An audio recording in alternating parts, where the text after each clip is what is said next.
Ministro, qual seria a saída? Há uma discussão muito clara de que o foro privilegiado hoje é a razão pela qual os parlamentares não conseguem reagir a esta situação. Talvez porque, neste momento, houve um avanço do Supremo sobre as prerrogativas do Congresso Nacional. Mas o senhor conviveu numa época com essa mesma lógica do foro privilegiado. E lá a política, talvez pela estatura de quem a comandava, o Supremo, ou talvez também pelos limites que se impunham os ministros da época, não havia essa invasão de prerrogativas. Discussões podiam haver, mas em algum momento elas eram decididas. Como é que eu começo a reverter? O foro privilegiado hoje é de fato um problema? Ou porque se eu ficar na lógica de que a fraqueza dos que comandam hoje a Câmara e o Senado, especialmente os dois presidentes, Davi Alcolumbre no Senado, que também é presidente do Congresso, e Hugo Motta na Câmara, eu imagino que talvez não vamos chegar a lugar nenhum. E esperar autocontenção ou moderação do ministro Alexandre de Moraes ou de outros ministros do Supremo também me parece que não será o caminho. A questão eu tenho uma série de questões técnicas que seriam irreproduzíveis nos anos de 2005, 2010, o senhor sabe muito bem qual era a realidade, ou antes disso, desde a Constituição de 88, mas agora eu tenho um poder que se agigantou e um outro que recuou. Veja que no caso que o senhor citou do marco das terras indígenas, o Congresso não conseguiu fazer valer a sua opinião. E se há dúvida na Constituição, pergunte-se ao parlamentar. De alguma forma, são sucessores dos constituintes, aliás, os que podem reformar a Constituição.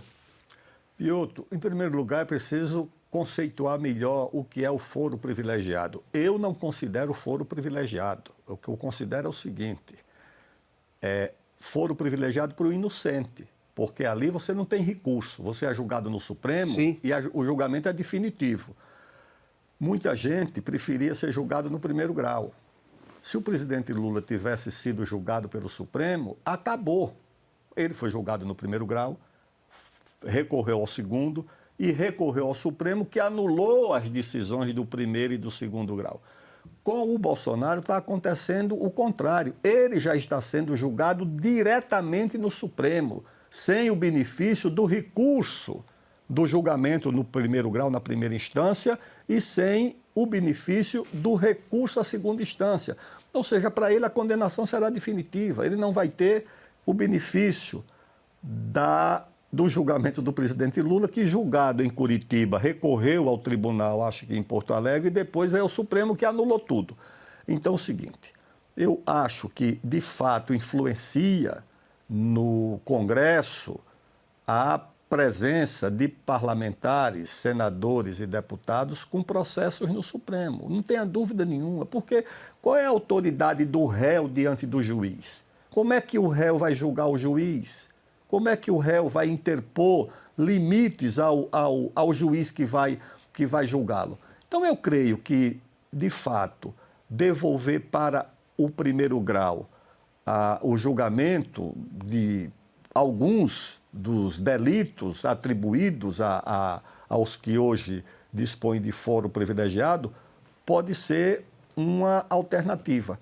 Agora, eu acho que a alternativa mesmo é você mudar a correlação de forças no Congresso, é você eleger um Congresso que passe a ter diante do Supremo, com todo o respeito, sem verborragia, sem adjetivos, a atitude de dizer o limite é esse.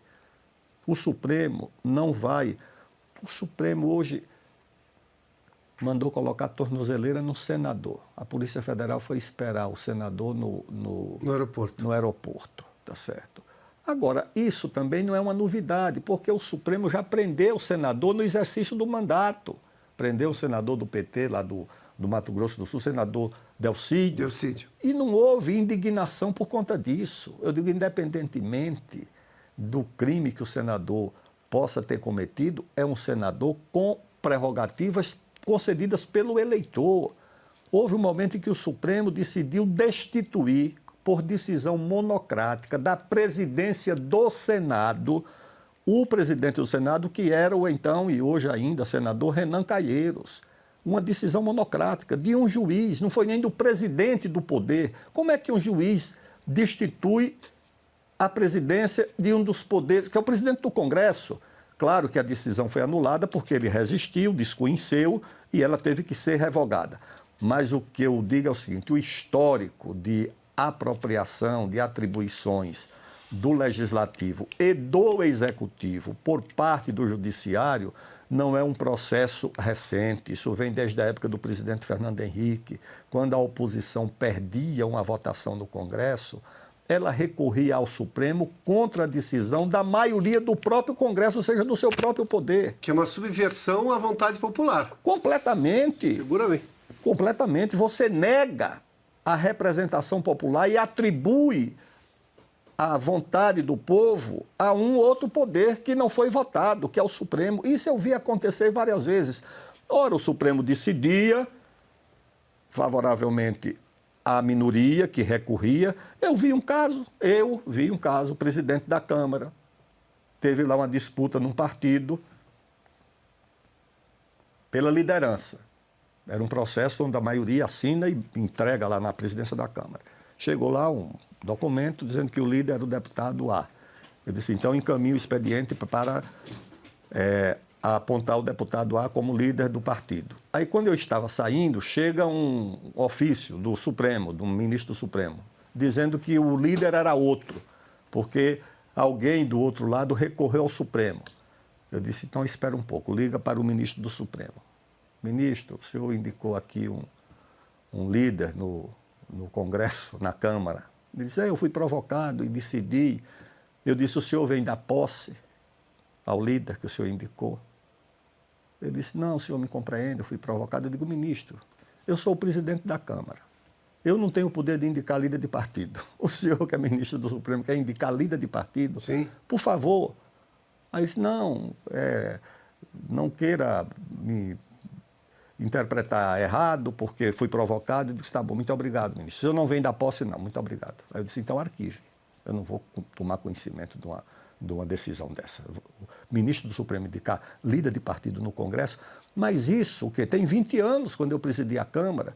Então, Piotr, na verdade, o processo viciado de subtração de atribuições dos demais poderes pelo Judiciário, porque não é só pelo Supremo, o juiz de primeiro grau, mandou colocar a tornozeleira no presidente Sarney. Você imagine, o presidente Sarney é um patrimônio do país, um homem respeitado, redemocratizou o país com tolerância. Agora, um juiz resolveu dizer que ele tinha que usar a tornozeleira. Você vê o nível de abuso.